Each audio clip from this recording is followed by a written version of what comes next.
নমস্কার, আমি মৌসুমী। কেমন আছেন আপনারা সবাই? আশা করি সবাই খুব ভালো আছেন এবং সুস্থ আছেন। যে যেখান থেকে আমার ভিডিওটা দেখছেন, বড়দেরকে প্রণাম আর ছোটদেরকে অনেক ভালোবাসা জানিয়ে আমি আমার আজকের ভিডিও শুরু করছি। এতক্ষণে আপনারা নিশ্চয় বুঝতে পেরে গেছেন আমি কি বিষয়ে ভিডিও বানাচ্ছি। আজকে আমি আমার দ্বিতীয়বার মা হওয়ার অনুভূতি আপনাদের সঙ্গে শেয়ার করব। প্রথমে আপনাদের বলি, আপনারা যারা আমার পরিবারে এখন এসেছেন তাদের কাছে আমার অনুরোধ, আমার এই ছোট্ট চ্যানেলটি যদি আপনাদের সাবস্ক্রাইব করা না থাকে অবশ্যই কিন্তু সাবস্ক্রাইব করে পাশে থাকা অল বেল বাটনটা প্রেস করে দেবেন। আর হ্যাঁ, কমেন্ট করে জানাতে কিন্তু ভুলে যাবেন না যে আমার এই ভিডিওটা আপনাদের কেমন লাগলো, আর একটা লাইক অবশ্যই করে দেবেন। তাহলে চলুন শুরু করি আমার দ্বিতীয়বার মা হওয়ার অনুভূতি কি রকম ছিল। প্রথম আমি 19 বছর বয়সে মা হয়েছি। আমার মেয়ের বয়স এখন 13 বছর। আমার মেয়ের যখন 11 বছর বয়স তখন আমি আবার দ্বিতীয়বার কনসিভ করি, এবং সেটা আমার মেয়েরই আবদারি। আমার মেয়ের খুব ইচ্ছে ছিল তার একটা ছোট্ট ভাই বা বোনও হবে, আর সে সারাদিন সেই ভাই বোনের সঙ্গে খেলা করবে। তার নাকি একা একা একদমই ভালো লাগে না। প্রথম যখন মা হয়েছিলাম তখন আমার বয়স ছিল মাত্র 19 বছর। সময়ের সঙ্গে সঙ্গে প্রথমবারের প্রেগন্যান্সির জার্নিটা অনেকটা আবছা হয়ে এলেও প্রথম মা হওয়ার অনুভূতি সেটা তো কোনোদিনও ভোলার নয়। সেটা আমার কাছে সারা জীবন স্মরণীয় হয়ে থাকবে। আর প্রথমবারের মা হওয়ার অভিজ্ঞতা আর দ্বিতীয়বারের মা হওয়ার অভিজ্ঞতা পুরোটাই আলাদা, আর পুরোটাই প্রত্যেকটা মায়ের কাছেই স্মরণীয়। আমি যখন দ্বিতীয়বার প্রথম কনসিভ করি তখন আমি মেকআপের কোর্স করছিলাম। এখান থেকে প্রায় 40 কিলোমিটার বাসে করে যেতে হতো আমাকে। দিনটা ছিল 13 জুন 2022। প্রথম সেদিন আমি জানতে পারি আমি কনসিভ করেছি, আর সেদিন ছিল আমার সেলফ মেকআপের ক্লাস। প্রথম শরীরটা একদমই সাথ দিত না, শরীরটা ভীষণ খারাপ করতো। তবে হ্যাঁ, আমি পুরো প্রেগনেন্সিতে সেরকম কষ্ট খুব একটা পাইনি। প্রথম 3 মাস একটু কষ্ট হয়েছিল, শরীর একদমই সাথ দিত না। সব সময় গাগুলো তো খেতে ইচ্ছে করতো না, একদমই কিছু খেতে ভালো লাগতো না। তারপর 3 মাস পর থেকে আস্তে আস্তে সব ঠিক হয়ে গেছিল, সব স্বাভাবিক, সব কিছু খেতে পারতাম, সব কিছু নর্মাল ছিল। আমার মেয়ে এবং ছেলে দুজনেই যখন আমার মধ্যে একটু একটু করে বেড়ে উঠছিল, তারা আমাকে কোনো কষ্ট পেতে দেয়নি। আমার সব কিছুই একদম স্বাভাবিক ছিল। তবে মেয়ের বেলায় যেটুকু কষ্ট পেতে হয়েছিল ছেলের বেলায় সেটুকুও পাইনি, কারণ মেয়ের বেলায় একটু বমি বমি ভাবটা বেশি ছিল, কিন্তু ছেলের বেলায় সেটুকুও কষ্ট পেতে হয়নি। যাই হোক, প্রত্যেক দিন সকাল সকাল উঠিয়ে সমস্ত কাজকর্ম সেরে রান্না বান্না সেরে যেতাম ক্লাসে, আর এভাবেই চলছিল প্রত্যেক দিন ক্লাস আর প্র্যাকটিস। ফাইনালি এলো এক্সামের দিন। তো এদিন ছিল আমার এক্সাম ডে। তো আমি সাজিয়েছিলাম শুভ্রাকে, খুব মিষ্টি একটা মেয়ে। তখন আমার শরীরটা একদমই ভালো ছিল না, একদমই ভালো লাগতো না, কোনো কিছুই খেতে পারতাম না। দুর্গাপুজোর আগে সেলফ মেকআপ, অনেক রাত্রে জেগে প্রায় 2টো পর্যন্ত জেগে মেকআপ করেছিলাম। আর দুর্গাপুজোতে ঠাকুর দেখতে যাওয়া, এটা হচ্ছে সপ্তমীর দিন। দুদিনই বেরিয়েছিলাম, সপ্তমীর দিন আর অষ্টমীর দিন। মেয়ে, হাজব্যান্ড আর আমি 3 জনে মিলে বেরিয়েছিলাম। তো এই প্রথম 3 জনে মিলে বাইকে করে যাওয়া, তারপর থেকে আর 3 জনে বাইকে কোথাও যাওয়াই হয় না, এখন তো আর হয় না যাওয়া। আর এটা হচ্ছে অষ্টমীর দিন দুপুরবেলায় অঞ্জলি দিতে গিয়ে। আর এরপর হচ্ছে নবমীর রাত। নবমীর রাতে সেরকম কোথাও বেরোয়নি, শুধুমাত্র মাঠে গিয়ে সবাই মিলে বসেছিলাম। আর এরপর হচ্ছে দশমীর দিন সিঁদুর খেলা।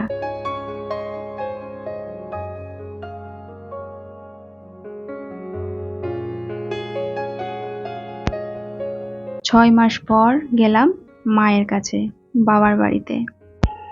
দেখুন, তখন কিন্তু আমি অনেকটাই মোটাসোটা ছিলাম। আমার ওয়েটটা প্রথম হয়েছিল 60 কেজি, আর সেই 60 কেজি থেকে আস্তে আস্তে বাড়ছিল, আর আমার মধ্যে আমার পুচকুটাও আস্তে আস্তে বেড়ে উঠছিল।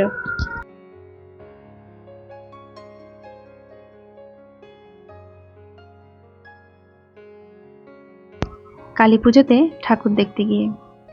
আর এই দিনটাও আমার কাছে একটা বিশাল স্মরণীয় দিন, কারণ দীর্ঘ 13 বছর পর সব বন্ধুদের সঙ্গে দেখা, একসঙ্গে আড্ডা। এই সময় চলছিল আমার পুরো 6 মাস। এই সময় শরীরে কোনো অসুবিধে সেরকম ছিল না। দ্বিতীয়বার মা হওয়ার অভিজ্ঞতাটা আমার কাছে আরও ভালো, কারণ ছোট্ট ভাই বোনকে যত্ন করার জন্য, ভালো রাখার জন্য, আমাকে যত্ন করার জন্য আরও একজন মানুষ আমার সঙ্গে আছে। সে হলো আমার দ্বিতীয় মা, আমার মেয়ে। এই ছোট্ট একরত্তি মেয়েটা আমাকে কতই না যত্ন করেছে। আমার এই 7 মাসের স্বাদের দিনকে এই থালাটা সুন্দর করে ওই সাজিয়ে দিয়েছে। রান্না করেছে আমার শাশুড়ি মা, কিন্তু আমার মেয়ে সমস্ত কিছু সাজিয়ে দিয়েছে। আর এই দেখুন আমাকে প্রসাদ খাইয়ে দিচ্ছে। তো আমি প্রথমে গোবিন্দ মন্দিরের প্রসাদ খেয়েছিলাম, তারপরে আমার স্বাদের ভাত খেয়েছিলাম।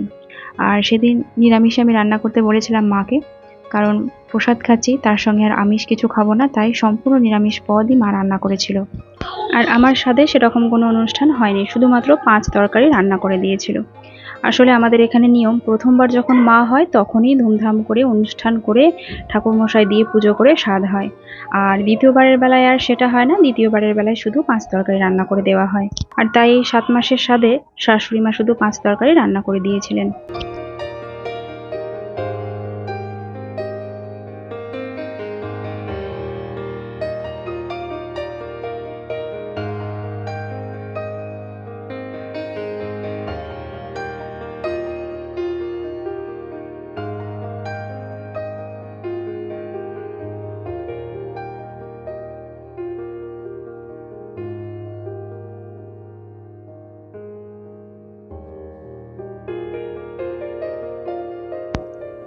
এই সময়েও আমাকে সংসারের সমস্ত কাজ বাজ রান্না বান্না সবকিছু নিজে হাতেই করতে হতো। তবে হ্যাঁ, আমাকে শাশুড়ি মা যথেষ্ট হেল্প করতেন, আমার হাজব্যান্ড হেল্প করতো, আর তার সঙ্গে ছিল ওই যে আমার মেয়ে, সেও আমাকে কত যত্ন করতো। আর এটা হচ্ছে কামার হাতে দ্বিতীয়বার স্বাদ খাওয়া, 7 মাসেই। আর এটা ডক্টর দেখাতে যখন যাচ্ছিলাম 8 মাসে, গাড়িতে বসে। আর এরপর আস্তে আস্তে একটা একটা করে দিন গোনা শুরু হচ্ছে। এই সময় শরীরটাও যেন আস্তে আস্তে ভীষণ ভারী হয়ে উঠছিল। আর আমার ওপর নিচ করতে খুব কষ্ট হতো, কিন্তু তা আমাকে করতেই হবে, কারণ আমার নিচে রান্না বান্নার সমস্ত কিছু নিচে, আর ওপরে আমি কেবল শুতাম। তো তাই ওপর নিচ আমাকে খুব করতে হতো, তাই ওটাই আমার সব থেকে বড় কষ্ট ছিল। আর এটা হচ্ছে 9 মাসের। মা এসে আমাকে এখানে স্বাদ দিয়েছিল, আমি আর বাবার বাড়ি যাইনি, মা এখানে এসে আমাকে স্বাদ খাইয়েছিল। আমি প্রত্যেক মাসে মাসে গাড়ি করে বহরমপুরে যেতাম ডক্টর দেখাতে। আর ডক্টরে আমার সমস্ত রিপোর্ট করে আমার কিন্তু নর্মাল ডেলিভারি হবে সেটাই বলেছিল, কিন্তু আমরাই আলোচনা করে শেষমেশ ডিসাইড নিলাম যে আমরা সি সেকশন করাবো। যেদিন আমার ওটি হবে এটা ঠিক তার আগের দিনের ছবি। মনের মধ্যে এক রাশ আনন্দ আর এক রাশ ভয় নিয়ে অপেক্ষা করছি তার আসার। শেষ মুহূর্তে আর যেন তর সইছিল না, মনে হচ্ছে কখন আসবে আমার চোখের সামনে, কখন ওর মুখটা দেখব। তো অবশেষে এলো সেই দিন যেদিন আমার ওটি হয়। আমার শারীরিক কোনো প্রবলেম ছিল না। আমি 2 দিন আগে ডক্টর দেখিয়ে এলাম, ডক্টর বললেন বেবি ম্যাচিওর হয়ে গেছে, তোমরা যদি সিজার করাবো মনে করো তাহলে করিয়ে নিতে পারো। আর তাই আমরা ঠিকঠাক করে নিলাম 2 দিন পর সিজার করাবো।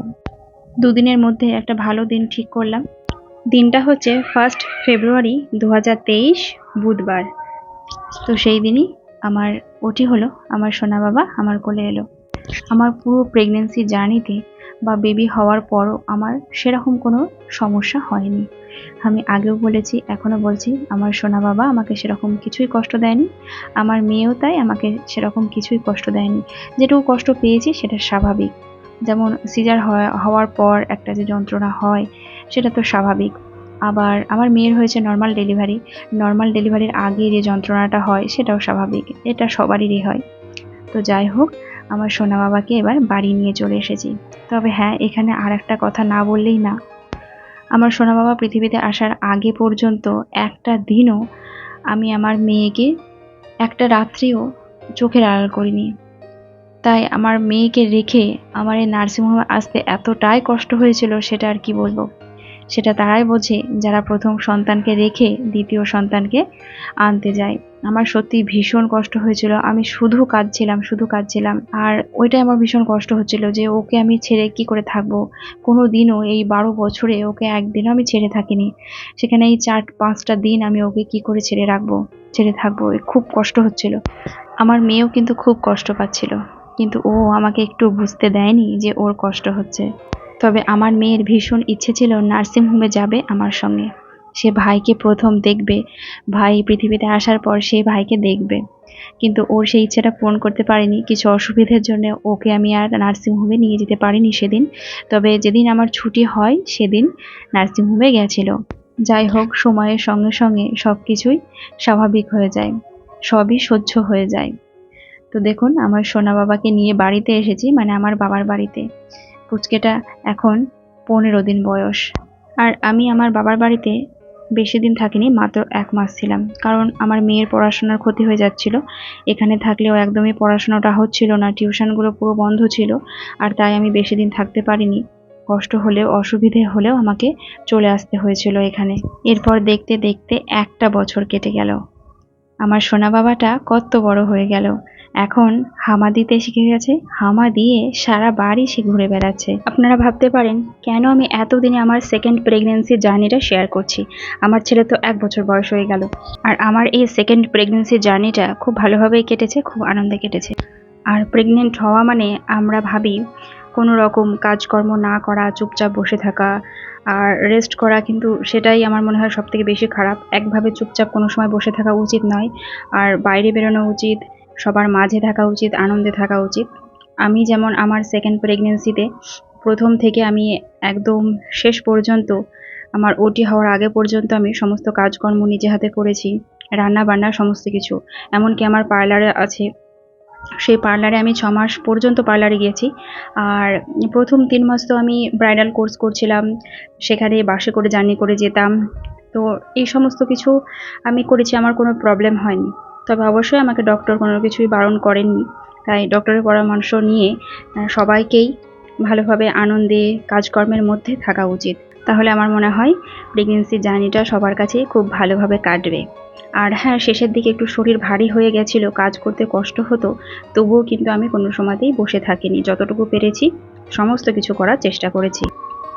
তাহলে আজকের মতো আমি ভিডিওটা এখানেই শেষ করছি। সবাই ভালো থাকবেন, সুস্থ থাকবেন। দেখা হবে আগামীকাল আবারও একটা নতুন ভিডিওতে। আর আমার এই চ্যানেলটি যদি আপনাদের সাবস্ক্রাইব করা না থাকে, অবশ্যই কিন্তু সাবস্ক্রাইব করে পাশে থাকা অল বেল বাটনটা প্রেস করে দেবেন। তাহলে আজকের মতো টাটা, আবার দেখা হবে আগামীকাল একটা নতুন ব্লগে।